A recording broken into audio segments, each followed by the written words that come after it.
all right, y'all. It is another night to talk some geeky news, but y'all, I just gotta forewarn you.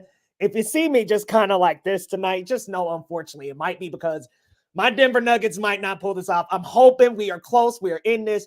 I do think we can win this, guys, but I'm absolutely nervous. But y'all, we got a lot to talk about tonight. Lots from Disney Upfront. We've got Spider-Man Noir news and then some bad news about Silk as well. But we also have a very special guest. I can't wait to get her on the stream chatting about the latest news, guys. But first and foremost, let me introduce my co-host. What's going on, Lo? How are you, man?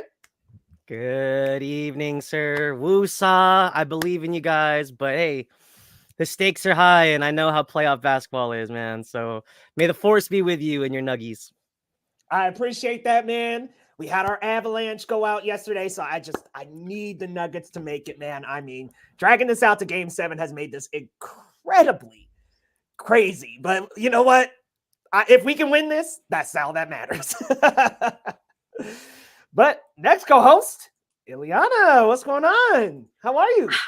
I'm happy. I went to the movies this week. Let's talk about it.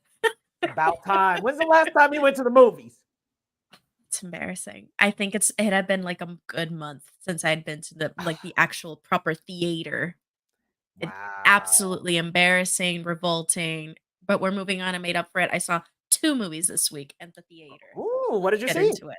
Oh my God. I saw Challengers. I caught up to a nearly sold out screening, mind you, on week 3. So I was very excited and very happy to see that. Dude, yeah. Challengers here. Awesome. Dude, Challengers here in PR, the people are turning up because the theater I went to, they added last week. It was only what's it called? They only had 1 screen with Challengers, and it kept selling out that they had to add another screen. Oh my goodness. So people here are like obsessed with Challengers. And I have to say, when I say people, I mean my beloved queer community is showing up for Challengers. And God only knows how many times they've seen it. But you know what? They're giving Guadagnino his coin. And I really had a lovely, lovely effing time. And I saw it at VIP, so I had them reclining seats. So it was nice. It was dinner and a movie. Gotta get the good sandwich. Man, it was great. It was really great. So I saw that, and then I saw in IMAX last night, Kingdom of the Planet of the Apes. So this was like a catch-up week for me. Now I'm like I'm basically caught up with like the big, I guess, tentpole box office releases, let's say. Okay, so y'all saw me do this. It means my Nuggets are down by 10, and we only got 3 in this game. So unfortunately, folks, it's not looking good. But you know what? Let's get to some good news, okay? We lightening this up, all right? We've got a very special guest. I'm very excited to have her on the channel. We're bringing on Nadia Martinez from the Gotham Geek Girl YouTube channel, guys. She also has work over at Otakus and Geeks and Big Gold Belt, guys. We're so excited to have entertainment journalist Nadia Martinez in. How you doing? Woo! Welcome. Well, all this basketball talk, not great because my Knicks lost today, so I'm tight. But aside from that, I'm good. So you get it. You understand. You understand. I love it. Bro, Big up to Brooklyn. Yeah, it's not looking good for the Nuggets. We're 10 points down. Got like little over 2 left. Oh, man. But you know what? Let's kick things off in our first segment, y'all. Let's do this.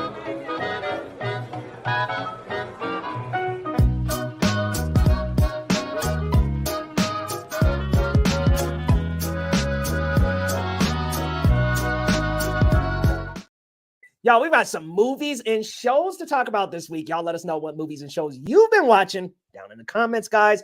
Lo, I'm going to kick it off to you first, man. Give us a movie and give us a show you've been watching. Well, to be fair, I'm actually in the midst of a Mad Max marathon. I've seen every single iteration except I'm in the middle of Fury Road, but I watched 1979's Mad Max starring Mel Gibson, and I went to Road Warrior. And unfortunately, I also saw Mad Max Beyond Thunderdome. Strange picture. But however, Road Warrior was fantastic. I can see George Miller's vision, and I feel like he did what he could in the 80s with the effects and the stunt work that he did back then, which was great. But I could just tell that with Fury Road, he took it to another level because of the advancements in technology and the advancements in his own skills and with just filmmaking techniques. And God, it's like coming together. I'm about halfway through Fury Road, so I'm enjoying the ride so far. Gearing up for Furiosa, which opens this week. Yeah, man, Furiosa is gonna be awesome.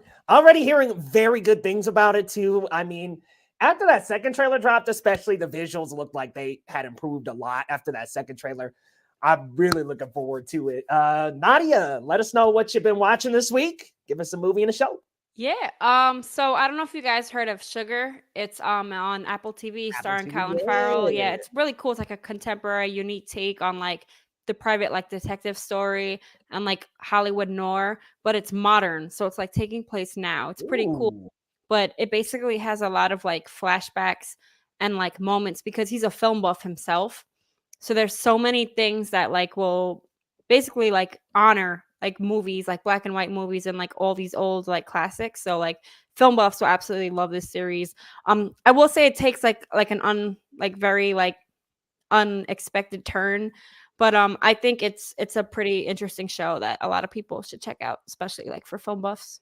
Yeah, it seems like it's been under the radar, right? I mean, I feel like it's like all the Apple TV show. Yeah, I was gonna say like I think we're having this is a whole nother conversation, but too many apps right now where sometimes if I don't get a screener, I got a screener for it. That's why I watched it. So sometimes I'm like, if I don't get a screener for something, I may not even watch it because there's just too many apps now. Yeah, there's so much like just the streaming services right now are just crazy. It's so overwhelming, so many choices. And you have to sign up for like 5 just to watch everything. It's crazy. What movie have you watched this week? I think I can talk about it. The Dead Don't Hurt. It's going to be an upcoming film with Viggo Mortensen. I'm not typically crazy about Westerns. I did grow up watching them. My grandfather got me into like watching Westerns at a very young age. Like Shane, he had me watch like 1,000 times. But it's not my favorite genre. But this movie, I think, can appeal to people that aren't fans of Westerns, I think. Because it isn't like a very like typical like shoot 'em up cowboy kind of film. It's very like particular, like about like the storyline. Like his wife dies. And I don't want to like say too much, but basically like the story kind of focuses on like a woman in a sense. Like it's not just like a shoot 'em up bad guy, good cop, bad cop. It kind of focuses on like the trials and tribulations of a female. I'll just leave it at that. But I definitely think it's a must watch. Oh, when is this coming out?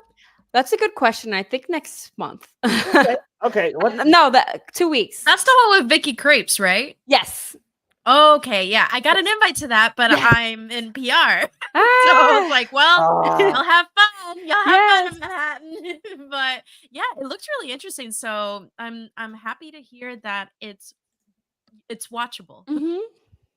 The Dead Don't Hurt. Okay, I'm putting that on the list. Awesome. All right, Ileana, let us know what you've been watching. Movie and show. Well, Leo, I saw Challengers finally. Like I mentioned earlier, loved it. Of course, I went in expecting greatness, and I left with greatness. I can't really say anything else that contributes to the conversation other than I just love real movies. I love when a movie feels like just so layered and intricate and just has all this intention behind every frame. It's just delicious. I think there's to me, I don't know what stands out, like because it's just everything is going on 10, 100 at all times, even the score. So like also fun fact, I kept seeing on my TL, people being obsessed with the score, and I genuinely forced myself to not listen to it just so that I could, listen to the first time watching it. Not what the fuck I expected. Let me tell you that. That was not what I was expecting to hear in this tennis drama with I'm not even gonna say a throuple because it's truly just a love triangle. There is no threesome throuple vibes here. I'm sorry to inform. This is just a love triangle and a girl who loves playing games and winning them and losing them. That if we're gonna simplify it, but I loved it. And I also saw Kingdom of the Planet of the Apes finally, which was a blast. I really, really love seeing it in IMAX. I think I'm still I had this conversation with Leo on air. I think last Sunday we were talking about the previous 3 movies. I am still a Matt Reeves, apologist, truther, but hey, I have yet to go to the movies for this current like modern franchise of Planet of the Apes and come out disappointed. I haven't left being like, "Oh, that was garbage." Like that was a genuinely entertaining and well-crafted movie. And just kind of a classic, can't go wrong at the blockbuster. So I really enjoyed that. And of course, I caught up with X-Men 97. Tragic. I mean, X-Men 97. Why did y'all tell me to watch that? Huh? Why did y'all tell me to watch that? What the hell? So good. It's so good, but Jesus Christ, that was intense. I was about to go into cardiac arrest multiple times, but we made it through. It's okay. I'm gonna have to rewatch it because, like I said earlier, did I understand what happened? Sure, but did I? So I'm gonna have to let my brain regrind that meat. Especially the ending, like it comes quickly. Like it just like wipes in, wipes out, and you're like, okay, that happened. Yeah, so it bit much. Not to be super dramatic, because y'all know I'm hella extra, but there was one point in that finale where I was on the edge of my seat, but I was also in tears. I was like just too many emotions. It was a lot. And I think also with the animation of it all, it was so dynamic that genuinely I felt like that lady in Bird Box where they, peeled her eyelids back to hold her eyes open. That's how I felt for a second there. It was just, I was very overwhelmed for a hot minute, but in the best way possible. Tyler's calling you out, Ileana. Absolutely, Tyler. Absolutely. Of course I do. Magneto can crack walnuts with his quadriceps. Like that man, the biggest thighs ever. Every moment they let's talk about young Eric. Thirsty position. I'm like, this man done been in a collar. He done been shirtless a lot. I'm sorry, Nadia. I'm giving These a couple. Animators are feeling some type of way, Leo. They're feeling some type of way with Mr. Magneto and every episode. They all secretly love him. Any day. Oh. But great. It was brilliant. Wow. I can't wait to know what happens the F next because what? That's all I got. That's all I got. That's my very intellectual commentary on X-Men 97. Let's just say what's next is the good stuff. Woo! Man, oh man, it's about to get crazy. Good Lord.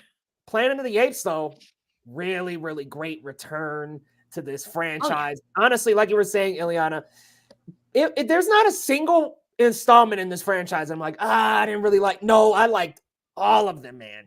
I mean, honestly, for me, up until about this one, they were like stair-stepping their way up for me. I was like, okay, each one gets better and better.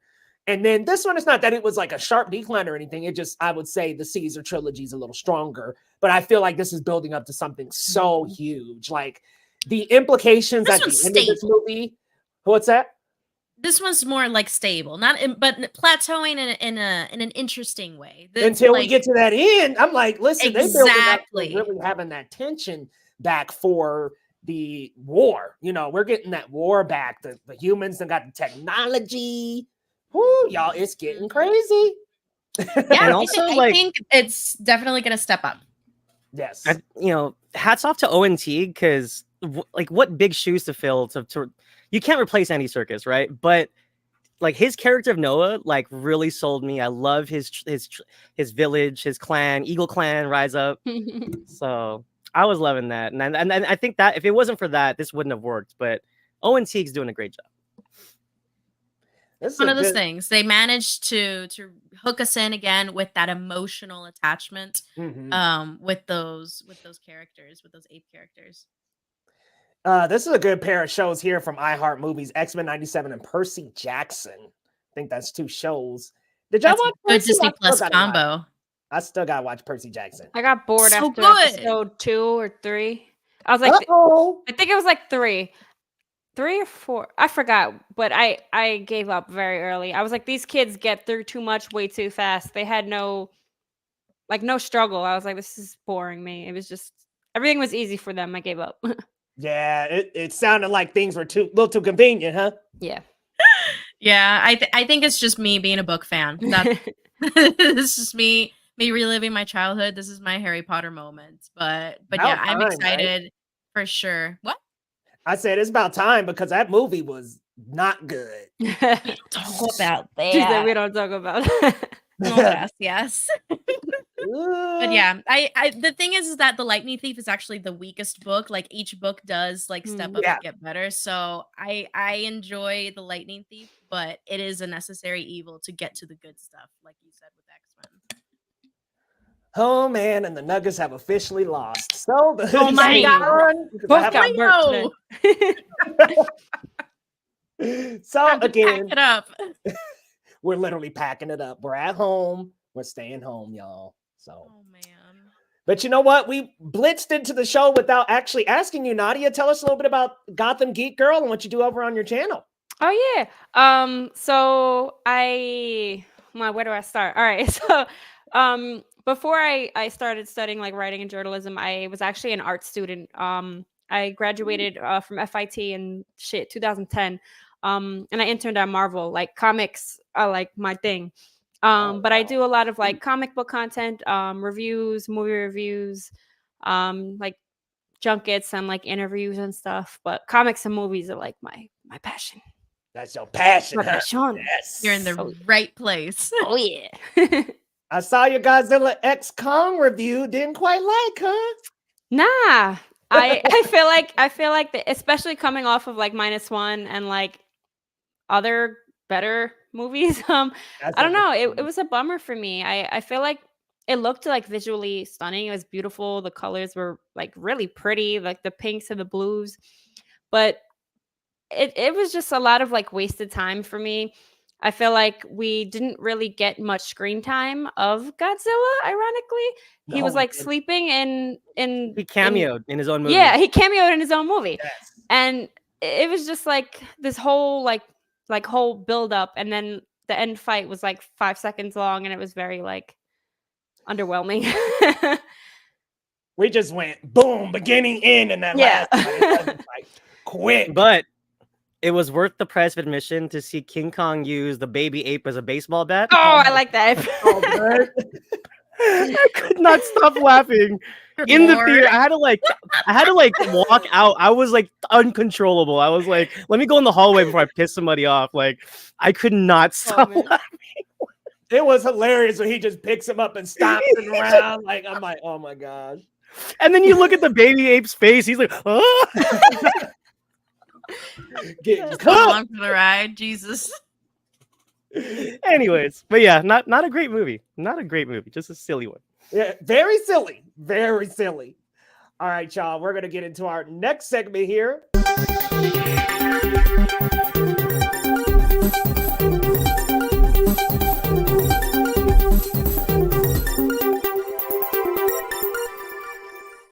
All right, take it away, Lo.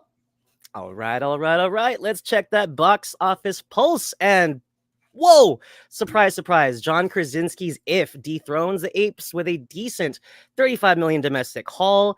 I didn't see this one coming. I thought the Apes were going to hold on at least until Furiosa, but they're holding okay. They dropped to number 2 at 26 mil. The Strangers Chapter 1, they opened decently for a horror film. I think their budget was like 8 mil. They have a solid 12 mil and killing it. Horror films usually do pretty well, and I think The Strangers has enough fanfare behind it with the dedicated fans of the original that they're going to show out for this, obviously. The Fall Guy, hanging around. They pulled in at number 4.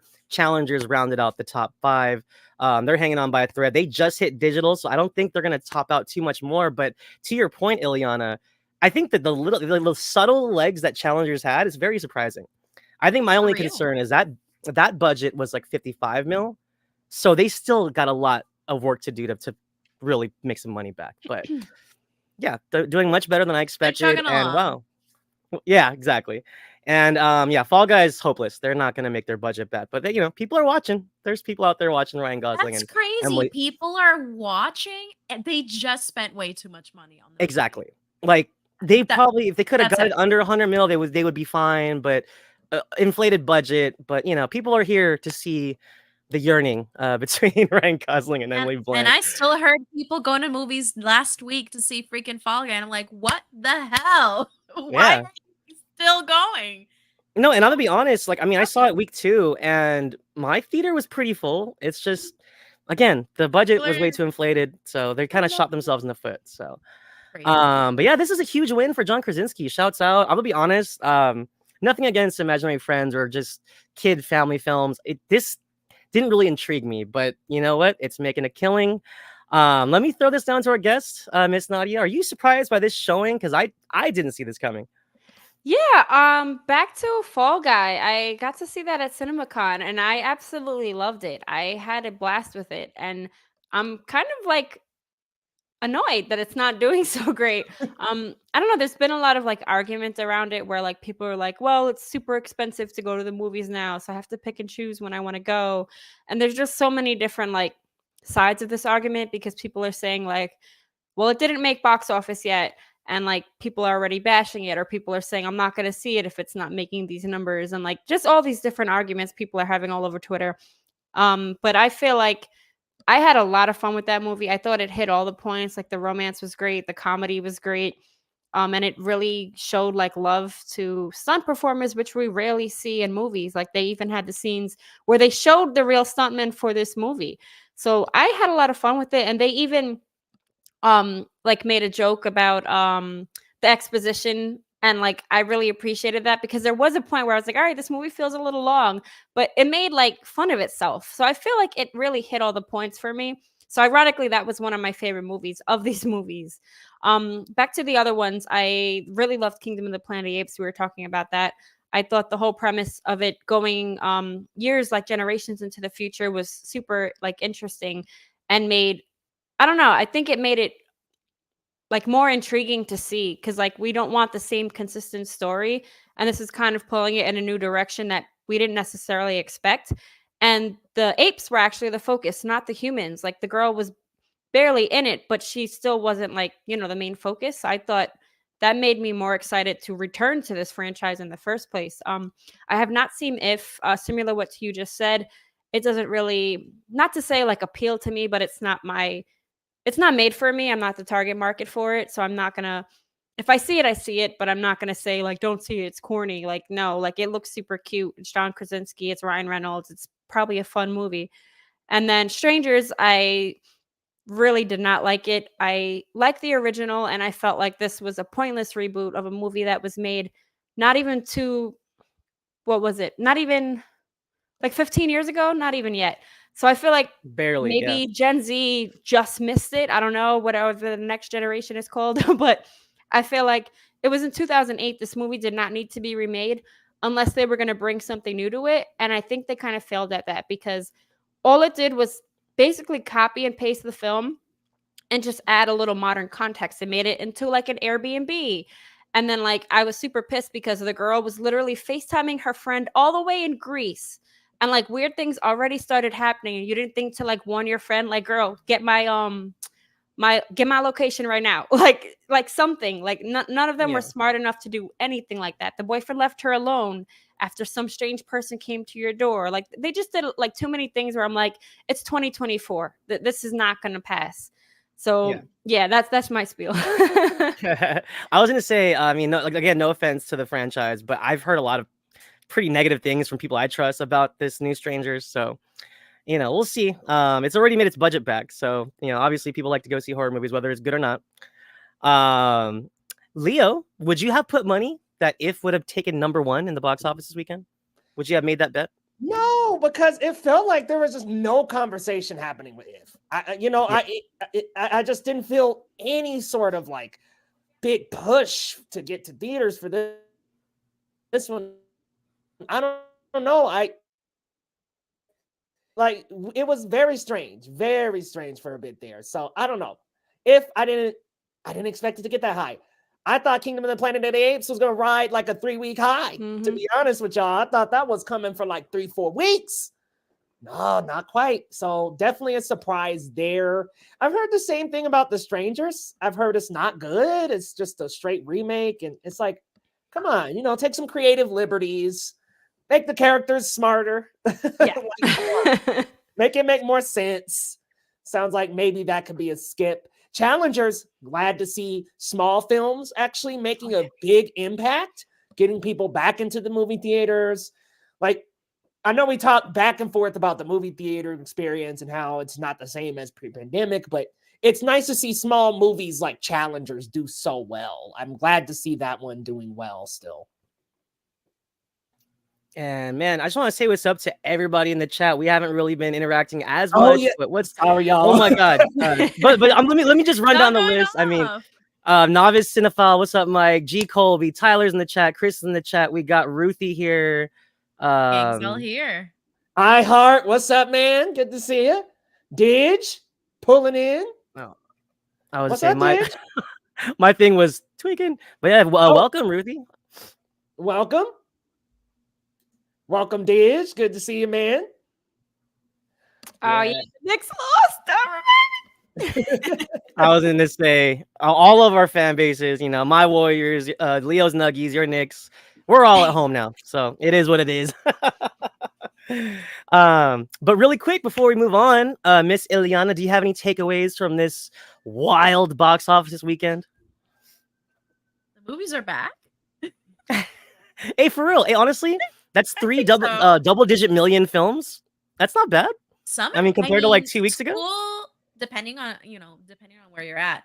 Here, school's already out. Schools are already out. I've been seeing kids during the week at the theater, getting their popcorn. I saw unaccompanied minors at the theater, a whole gaggle of them. That really grind my gears. But a gaggle, not a gaggle.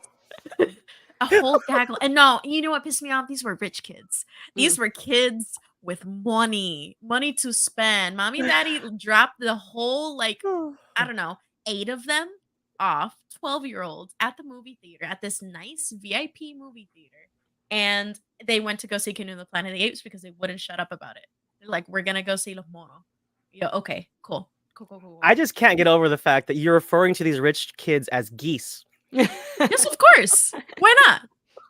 Oh, hey, listen, you gotta spice up language sometimes, okay? And I love it because I this here thinks in Spanish half the time. I gotta spice up the English just to kind of keep it level. But yeah, that was my observation at the box office this week. Families are going to the movies. I saw Kingdom of the Planet of the Apes last night. It was huge. Groups of families going to go see it. So this is healthy. I think this is a healthy turn, economic turn, despite the conversations that are very valid on how expensive it is truly to go to the movies. So it is definitely a treat, but people are treating themselves this summer. No, exactly. And I would say one thing before we move on. We're never going to get back to pre-pandemic box office numbers. That's just the plain fact with the way streaming is, with the way films are being marketed, with the budgets that these films have.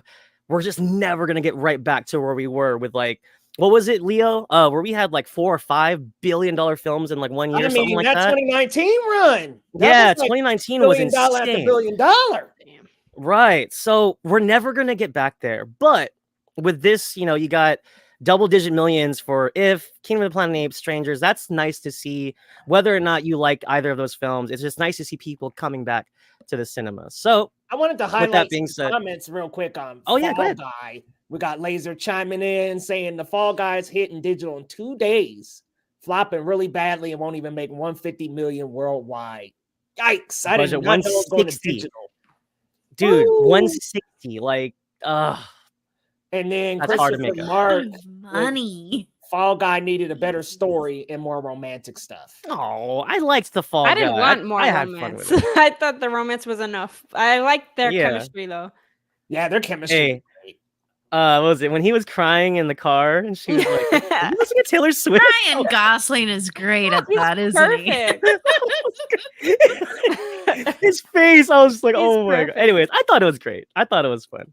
And Well, you know, that's fun. just to touch on it before we go on from there, I really liked how you would see them film the sequences, but then you'd also see what it looks like cinematically. Yes. So Yeah. you see the stunt person's perspective, and then Mhm. they give you a clip of what Emily Mhm. Blunt's movie's supposed to look like. And I thought that was cool. Yeah, that was really cool. Love that. Go watch it. Yeah, Get that was up a in great the movie, box everybody. office. Go. Go. Yes. Go. But with that being said, let's get into the roundup, which is the meat and potatoes of our live stream. Leo, I'm gonna let you take the lead on this. Apparently Disney had a huge event, Disney Upfront 2024. Tell us about it, man. Yeah, so Upfront just took place this last week, and we got a couple of major announcements. I mean, really, we all were waiting and salivating for Marvel, but we also got a first look at the new Wizards of Waverly Place series. We also got the release date, which is fall, I believe, I want to say August, for the next season of Only Murders in the Building, along with a little teaser as well. Now, they showed like footage of some of these shows too, but Daredevil Born Again got a new logo, looks super sleek. It's got these bold, really big red letters, and it'll be coming out next year in 2025, along with Ironheart, and then as well as Agatha finally revealing its title. Like we had like 7 or 8 titles, Coven of Chaos. We had so many different titles, but it was Agatha all The along. Lying Moon Witch and her That's such a wardrobe. good marketing like gimmick. Like, Yeah. oh, let's just give them all these wacky titles just for Right? it to be Agatha all It along. was just Agatha all along, you guys. But yes, those are the major announcements. And then Daredevil is going to premiere March 2025, Ironheart 2025 on D+. And now Marvel is producing their shows under a new banner. Or actually, it's a banner they've already used, Marvel Television, which is what they use for the Netflix shows, which makes me even more excited because let us have some perspective here. If Daredevil Born Again does well, they're bringing Punisher back. He's already in the show. They're going to probably give him something. They're probably going to bring back Jessica Jones. I'm like, listen, man, we're back into the meat and potatoes of the street Marvel stuff.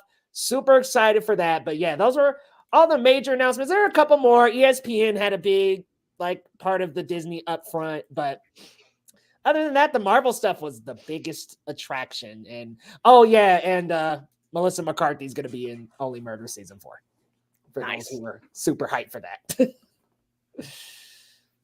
Yeah, I was gonna say I need a Heroes for Hire show, guys. That would be cool. Man, Let's make Iron Fist cool again. Fire, bro. Just recast him. Just Only bring back him. Colleen Wing. I'm Only him. totally fine Colleen. with Just bring in Colleen. Yes. My Yeah. girl. I love Jessica Henwick. Bring her, and then Jessica hell, Henwick Mike is Coulter a was great. baddie. Huh? No, I'm just saying Jessica Henwick is a baddie. That's Oh all. yeah, she's great. My She's heart. great. My little sand snake. Anyways. More justice for sand snakes. But anyways, no, that's pretty cool. I can't wait to see Ironheart. Leo, remind me her name, Dominique. Thorne. Yes, she was incredible. I loved her so much. She was So good, man. She was great. Can't wait for the show. Nadia, let us Yeah. know what you think about some of the announcements. Agatha all along. Yeah, so I feel like they changed the title like 5 times. So Yeah. circulating like rumors are that could be episode titles. I could kind of see that. That would make total sense to me because originally it was supposed to be House of Harkness, Mm-hmm. and then they had like 10 other names. But maybe it could be like Darkhold Diaries. yeah, like all these different and even like different like themes too. Like some of them sounded a little more like fantastical or a little more darker, a little more serious. So it could be like maybe a joke. I don't know if there's like messages in there or just episode titles. But the last we saw, Catherine Hahn, she was like left in the hex. And I'm kind of hoping that, I don't know, that maybe we'll see like a darker side to this and maybe show a little more of her origin. I don't want it to be too campy.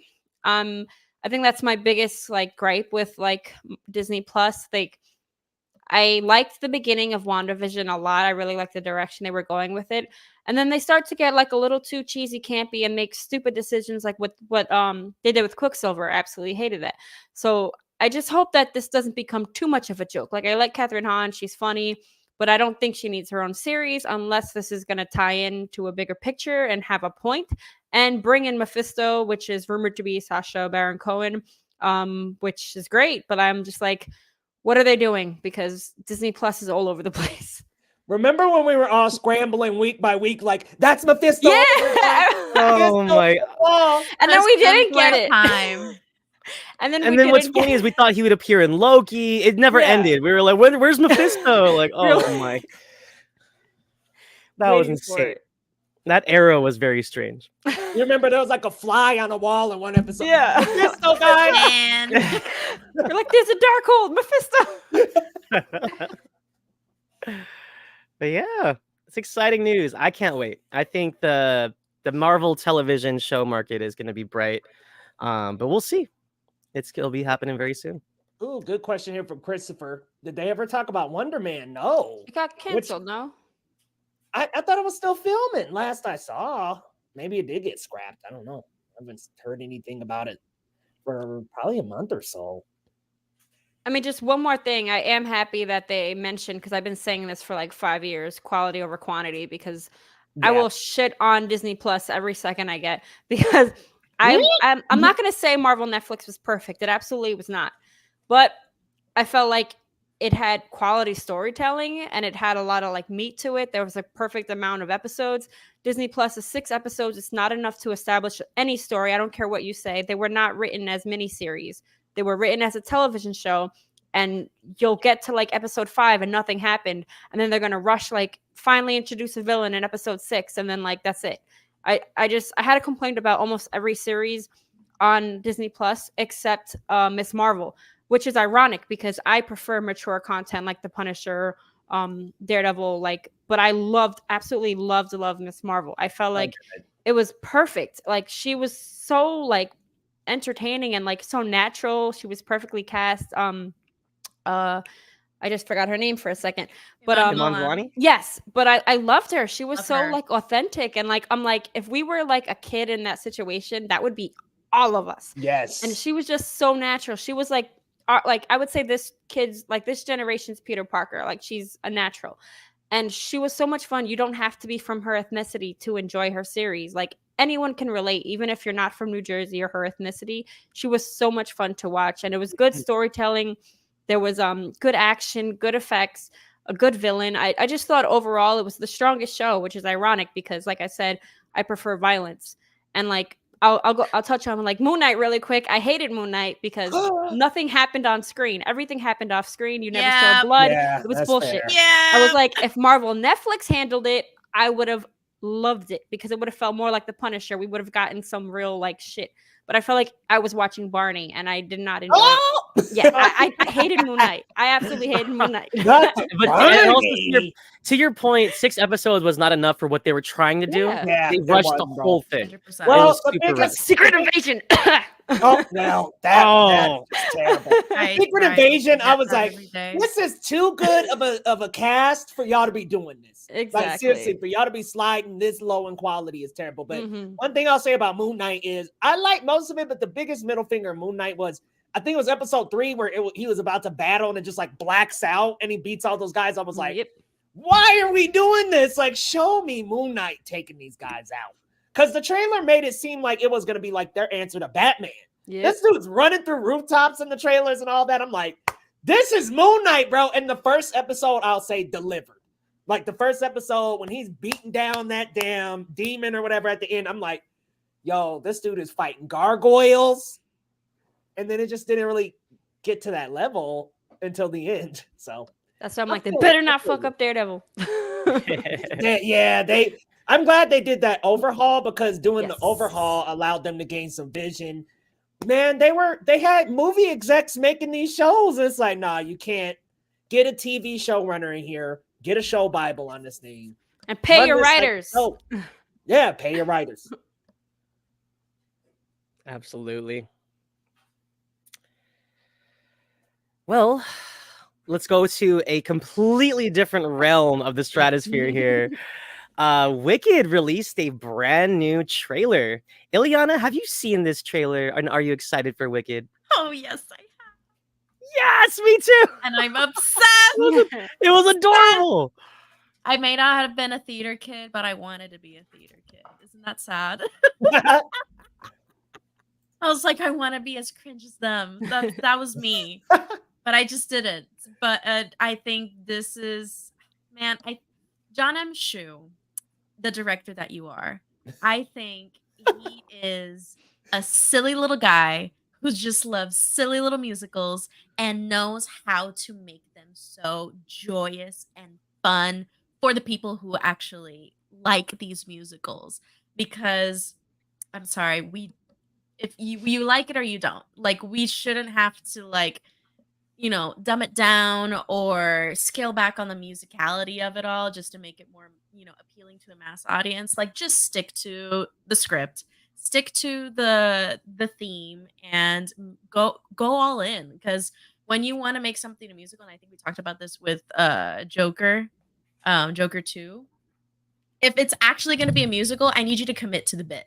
That this is something we need to commit to. Yes. Because you can't half-ass it. It's just not going to be good if you half-ass it. You just got to go, fully in, not give a damn about what everyone thinks, and just go for it. And I think we are in for an absolute, like, musical movie treat.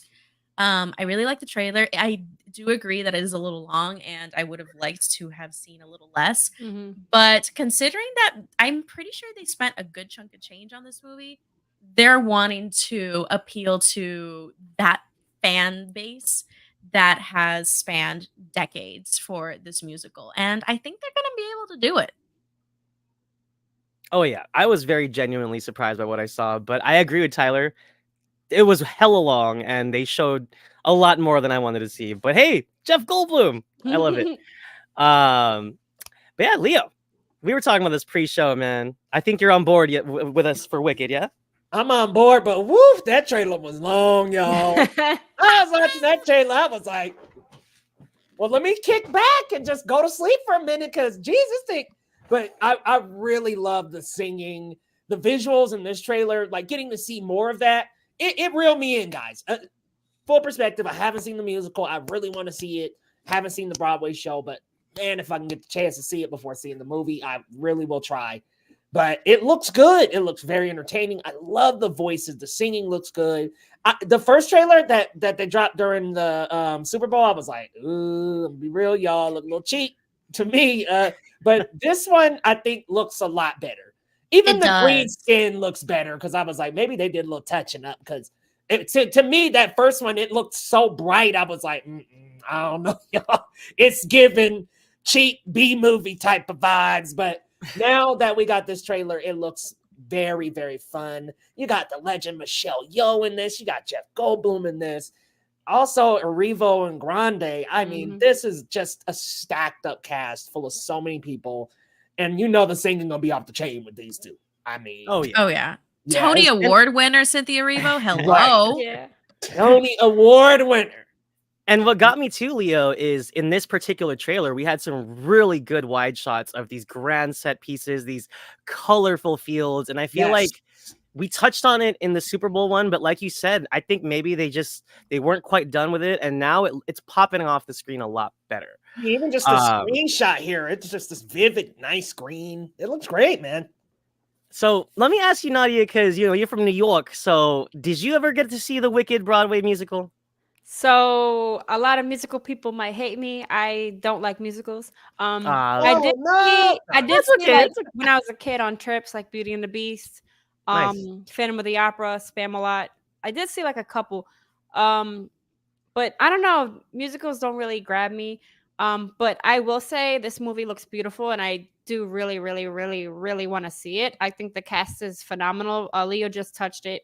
Like basically Cynthia, Ariana Grande both have beautiful voices, and then Michelle Yeoh's in it, and just I don't know, I'm sold, so I'll see it. Hell yeah! And what's cool too is because John M. Chu also did In the Heights. Okay, so, I saw that. I loved it. I saw that. In the Heights was dope. So you know what I mean? Like as long as I met him there too. Nice. No, it's snap, great. okay. Yeah, I was hyped as hell Eh, for that because That's that awesome. movie showed like real like New York like representation. Like you got like light skinned Dominicans, dark skinned Dominicans, light skinned Puerto Ricans, Colombians, like everything. So I loved it. I loved it. That's Oh yeah. wonderful. So I mean, if we Yeah. can bring that same energy over here, I think this could be a winner. So. Yeah, man. That's what's got me. That's what keeps me going. It's in the heights. Yes. It truly. Got my coffee and cafe. Anyways, moving on though. Nicolas Cage, the legendary Academy Award-winning Nicolas Cage, is set to star in a live-action Spider-Man Noir series. It was originally rumored to be animated, but we got the word out now that Amazon Prime is moving forward with a live-action version. I love Nick Cage. I love me some Nick Cage. So I'm super excited for this project. I also am a huge film noir head. You can't see my movies from over here, but I'm a huge film noir head. I've got a bunch of bogey films, all the classics, Sunset Boulevard, Double Indemnity, like the greats. I love film noir. So this character speaks to me in all kinds of levels. Spider-Man's my favorite character, or my favorite superhero. I'm sorry. And I love film noir films. So this character is just everything that I'm into.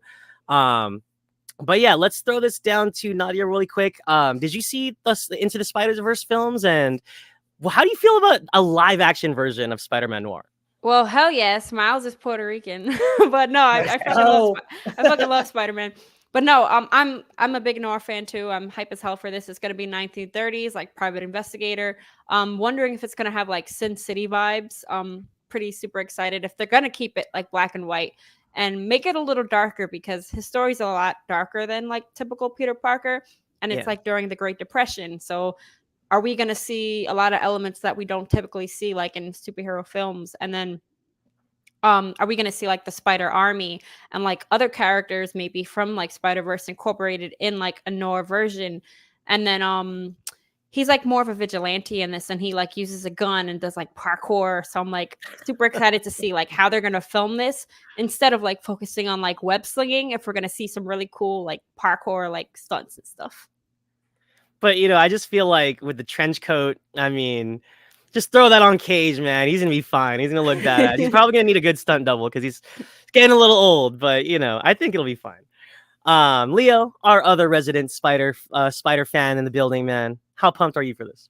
Hype, man. So listen, guys, we have a little bit of a trade-off with this one. It's unfortunate. We had to lose Silk from Prime.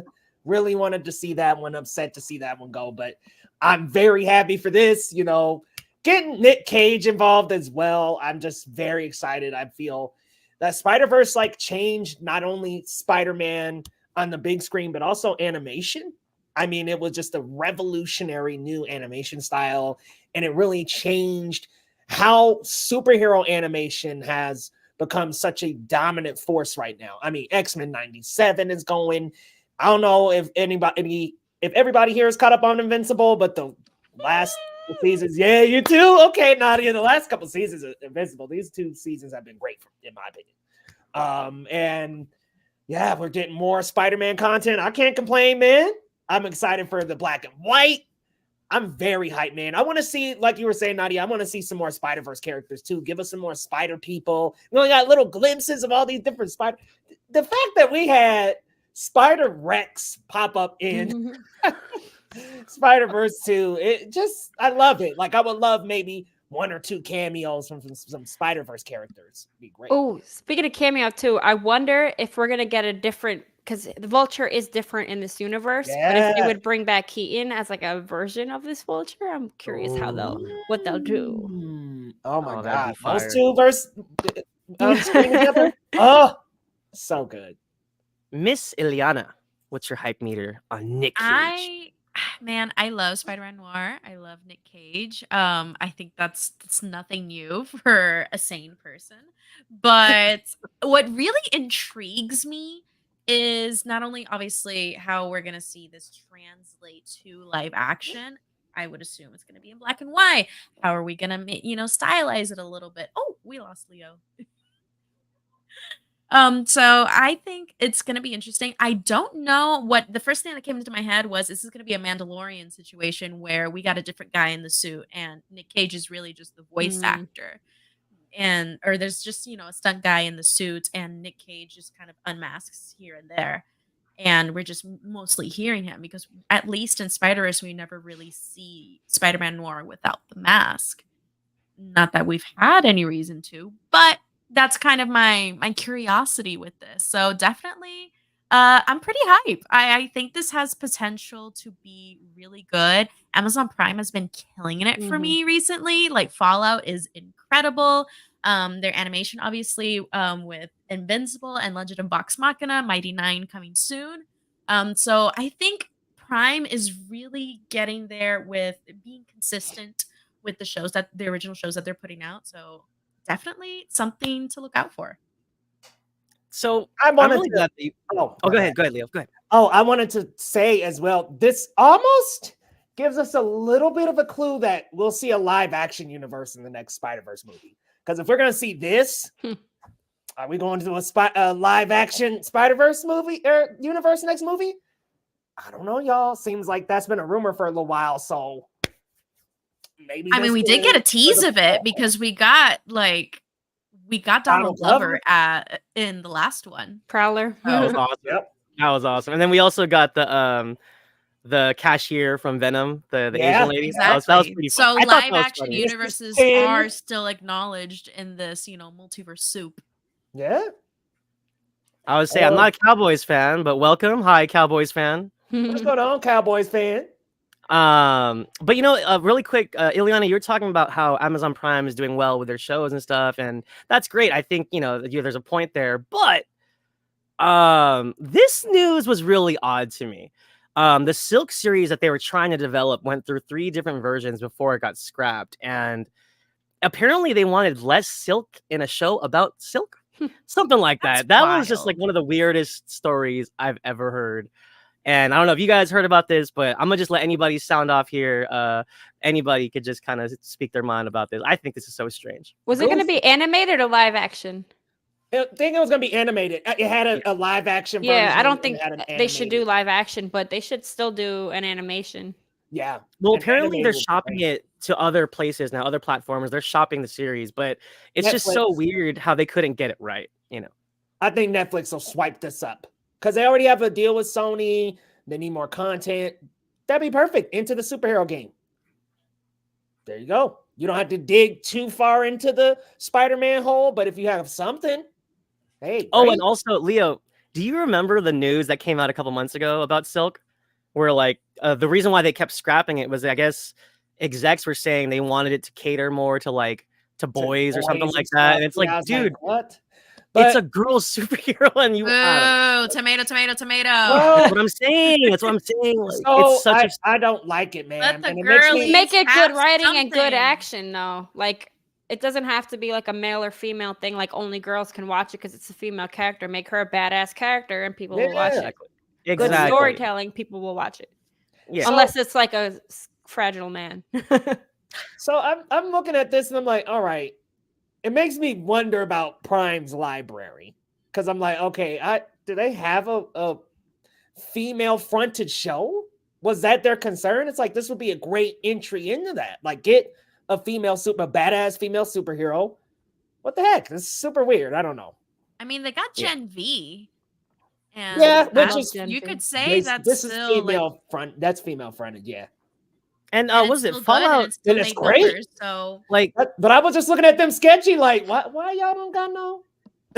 Y'all no, and Fallout was by Ella Purnell, right? That little exec team over there was on something. Yeah, Gen V is super good. Super good. Love Gen V. Oh, Palermo. At any rate, moving on into a more cinematic realm here. Wow. I love this, by the way. Edgar Wright is in talks to direct a Barbarella remake starring Sydney Sweeney. If you guys don't know, Barbarella was a 1968 film starring Jane Fonda, and it was a weird, sexy, dystopian, sci-fi action adventure film, mostly highlighting how hot Jane Fonda was in 1968. But I think it's a perfect vehicle for it's a perfect vehicle for Sydney Sweeney, who's obviously hot topic right now. But I think if they can get someone like Edgar Wright to do this, who hasn't done anything since Last Night in Soho. I think that'd be fantastic. I love his visual style, especially with Scott Pilgrim versus the World, with Shaun of the Dead. Edgar Wright is such a, or even Hot Fuzz. He's such a good action director. He's has a really good, keen visual sense with the way he tells his story cinematically, and this would be fun.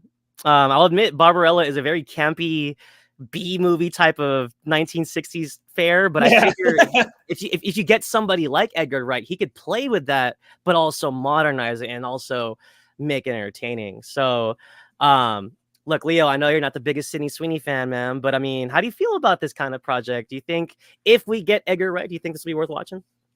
I still gotta watch Euphoria, y'all, because I feel so bad every time I talk about Sydney Sweeney, because I'm like, I haven't seen her defining project. So I feel so bad. But I mean, maybe this is something that could match up well, her and Edgar Wright. Maybe they could really make something happen, because I was very impressed with Sydney Sweeney in that horror film that she was in. What was that? Immaculate. Yeah, I was very impressed with her in Immaculate. I don't know, man. Do we need a Barbarella remake? I guess. Hey, hold on. This y'all talking about it makes me want to see it. No, I didn't know. So I guess this is a comic book? I'm not familiar with the character. So yeah, it's based on a French comic book. Yeah, this seems very French, doesn't it? Went down a French comic book rabbit hole. Very French. Yeah, and also like a French superhero would definitely be super sexy, right? Like James I just feel like Miss Jane Fonda killing it as Barbarella in that 68 version. But you know what? I'm down. I'll say it. I'm down. I think this would fit Sydney's style. How about you, Nadia? Are you a fan of Sydney Sweeney? Would you be interested in this sci-fi epic?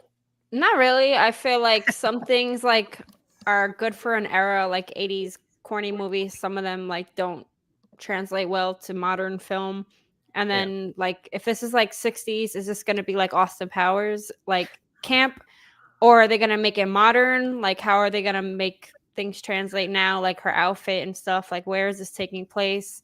Why is this taking place? I mean, I do agree with what you were saying. Like I love like Scott Pilgrim, and like he also did Baby Driver. So I think he can do like these fun kind of movies, but I'm just wondering like how this is going to translate into 2024. Absolutely. But I hope that if he leans into camp, I think there's a road there where you could be camp but also not corny, if that makes sense. Kind of like I love Tim Burton's Mars Attacks. I don't know if I love Mars Attacks. I love Mars Attacks. So I feel like that kind of energy, like the laser guns, and it's fun, but it's like it's not too silly. I don't know.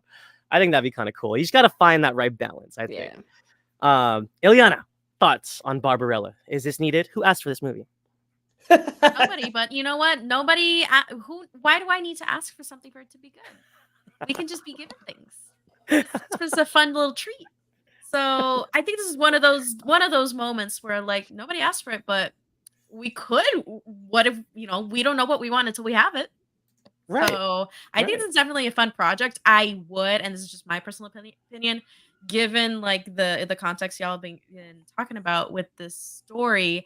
I would love to see a woman direct it. I would love to see like her take and her twist, because I love seeing women behind the camera as well, taking ownership of like more sex positive films. So I am not against Edgar Wright like directing it, because he is a very good stylistic director, but given my grief with like Last Night in Soho, like it's so stylistic and cool, but at the end of the day, the story just, it wasn't as feminist as he really thought it was, like in my opinion.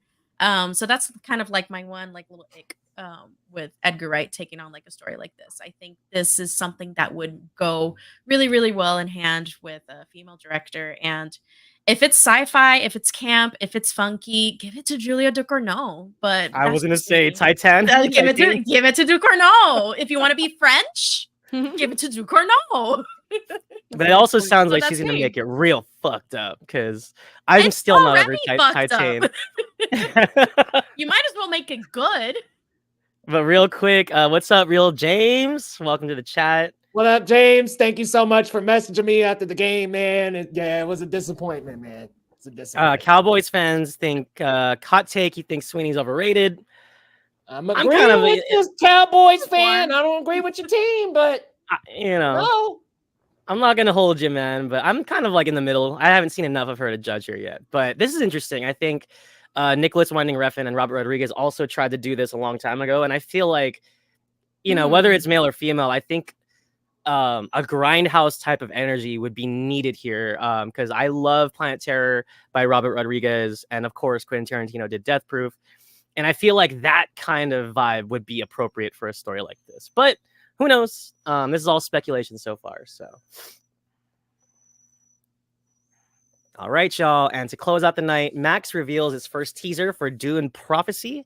It's set 1,000 years before the Denis Villeneuve Dune films, which I believe Dune Part 2 is coming to digital on the 21st, which is 2 or 3 days from now. So Dune Part 2 is my favorite film of the year so far. I thought Denis killed it in every sense of the word. It was just cinematically refreshing and exciting, and holy crap, this teaser looks pretty good. Did we get that pulled up, Leo?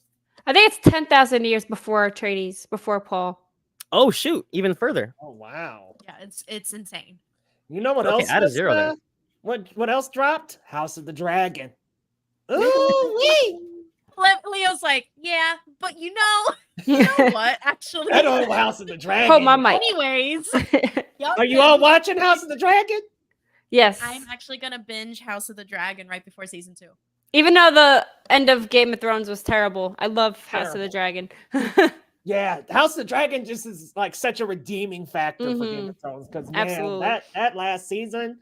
Oh my God! Don't even get me started, Nadia. We could do a whole episode on it. We get started on this every other Sunday. We really do. Wait, okay, are we all team black though? Gears. Are we all team black? Nadia, you team black? In House of Dragon? Yeah. Fuck the Targaryen people, the blonde people. What's her face? Allison? Yeah. Millicent, I mean. Millicent. Millie. Millicent, yeah, she's terrible. I mean, I'm sick of them, man. I'm sick of that old green team, man. That whole like totally I don't like on, the on hype on oh my God, I can't remember his name right now. The pedophile uncle. Oh man. Listen, Matt Smith. Matt Smith. That is his name in the show. I just know pedophile uncle.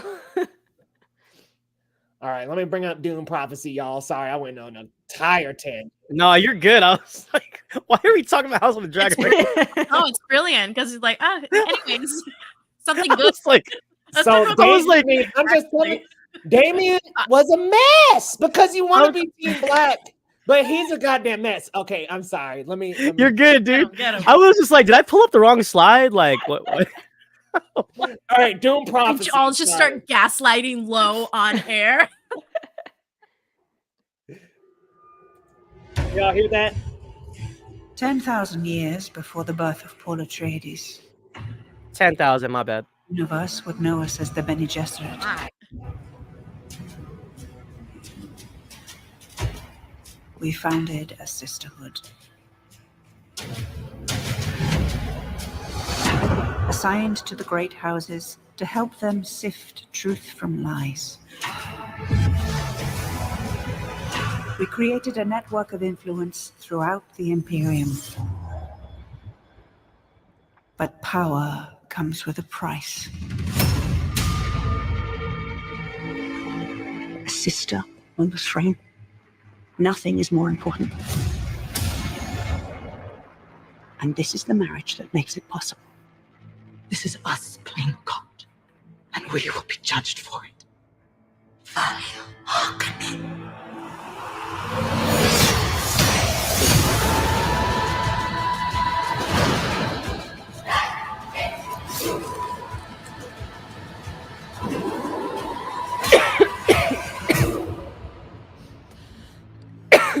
Sisterhood above all.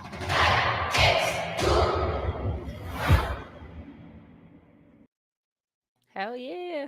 I'm into it. I think it looks great. I'm intrigued. What'd you think?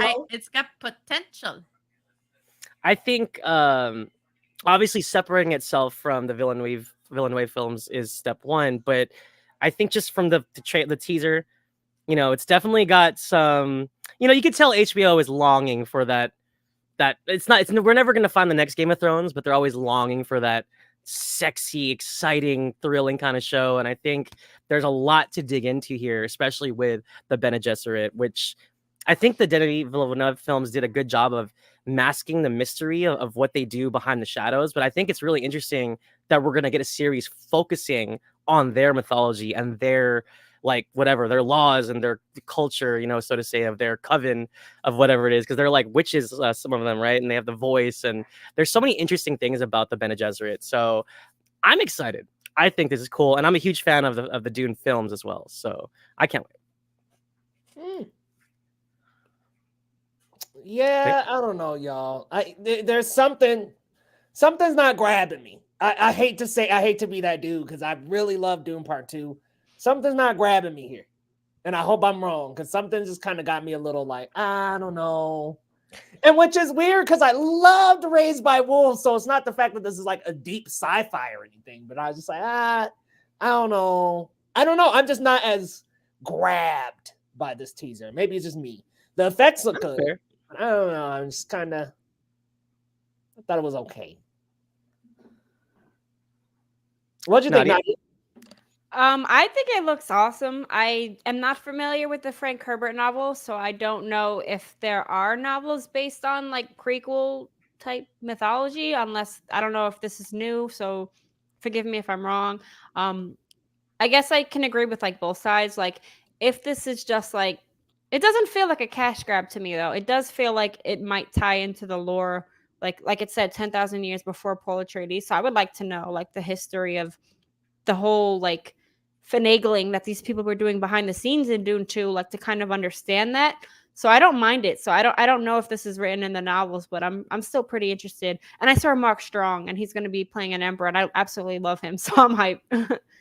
He's great. Yeah. Emily Watson is in this too. So I think the team did a good James job. McAvoy. Kind of just teasing, because I don't really know a lot about all the characters involved. So I think that's something I'm looking forward to and digging in there. But Ileana, were you a fan of Dune Part 2? Are you interested? Or are you also on the fence? I think I have this. I'm on the same boat with Leo. I think it looks good, but it's lacking a hook. I need a hook. Like, what is, like, okay, what is so interesting from the lore that we know already? I think a decent amount about, let's say, even though the Bene Gesserit is kind of like that network of influence and that kind of omnipresent force, political force that they are, is really interesting. But we also get like quite a bit of it, or enough of it, in both Dune 1 and 2. So what we knew that they were influencing and basically playing God through eugenics with all of the, let's say, the threads of what is it, like, I guess, potential messiahs, like basically a breeding ground for this grand quote unquote messiah that we eventually get with Paul Atreides. Even though they didn't lay all their eggs in one basket, you know, they just kind of hedged their bets and saw, you know, which bloodline was going to be the one to, you know, reclaim this planet that they wanted back, or they wanted to colonize to begin with. So we already know all that.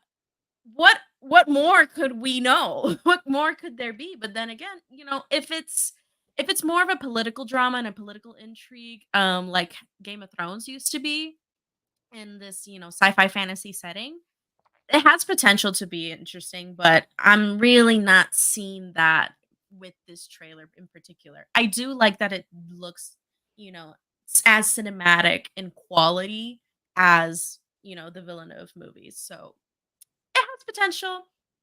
I don't know if I'm gonna make it past episode 1. We'll have to see. I'll give it a That's couple of fair. episodes now. So apparently, a good comment here. Yeah, Christopher Mark was saying, "Oh, wait. Recommend the sci-fi Dune, Children of the Dune. Anybody seen that one? No, but I heard James McAvoy, so I'm sold. Yeah, right. My interest. is up. And I guess Dune Prophecy is about Frank Herbert's son had a run of prequel books. Oh, okay. Thank you. And yeah, that wraps up the roundup. Awesome, guys. Awesome. Well, hey, it's been a wonderful show. Nadia, thank you so much for joining us. Let the people know. Uh-oh. Sorry. I clicked the wrong thingy. Don't. I was like, uh-oh. All Let the people know where they can find you and what's coming up on your channel. So GothamGeekGirl.com. You can find me on YouTube, Instagram.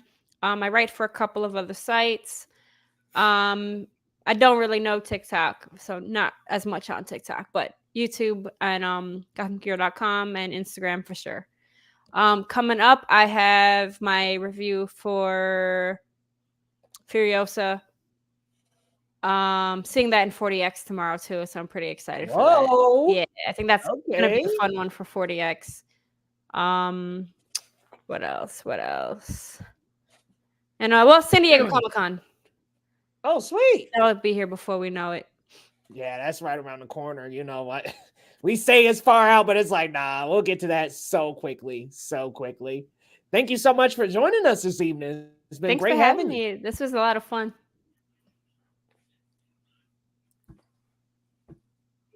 Did it? Oh, just froze. Did I freeze? Yeah. You froze for like a second. It's all good.